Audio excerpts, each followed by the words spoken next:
حضرت عمر بن خطاب قریش کے معزز قبیلہ عدی سے تعلق رکھتے تھے۔ اسلام سے پہلے مکہ میں بہادری، شجاعت اور فیصلہ کن طبیعت کے باعث مشہور تھے۔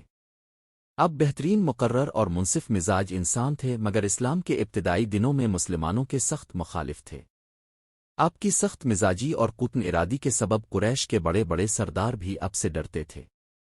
ابتدا میں حضرت عمر اسلام کے سخت مخالف تھے اور مسلمانوں کو ستانے میں پیش رہتے۔ ایک دن انہوں نے غصے میں ارادہ کیا کہ نعوذ باللہ رسول اللہ کو قتل کر دیں تاکہ یہ دین ختم ہو جائے۔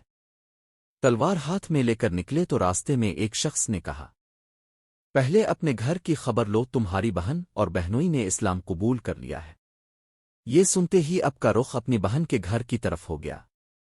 حضرت عمر کی بہن حضرت فاطمہ اور ان کے شوہر حضرت سعید بن زید حضرت خباب سے قرآن سیکھ رہے تھے۔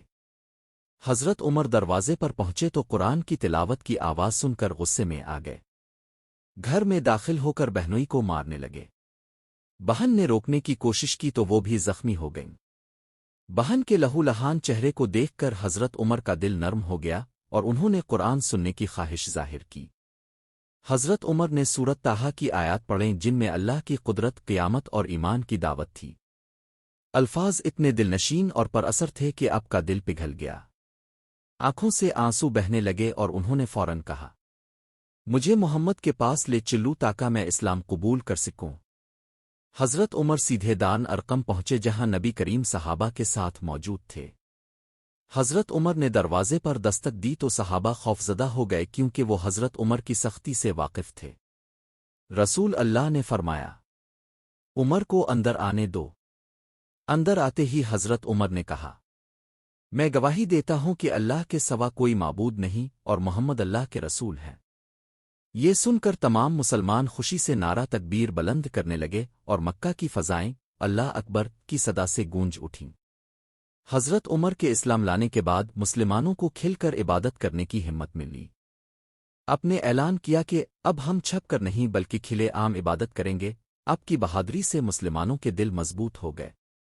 مدینہ میں اپنے ہجرت بھی کھلے عام کی اور کفار کو چیلنج کیا کہ جو چاہے راستہ روکے۔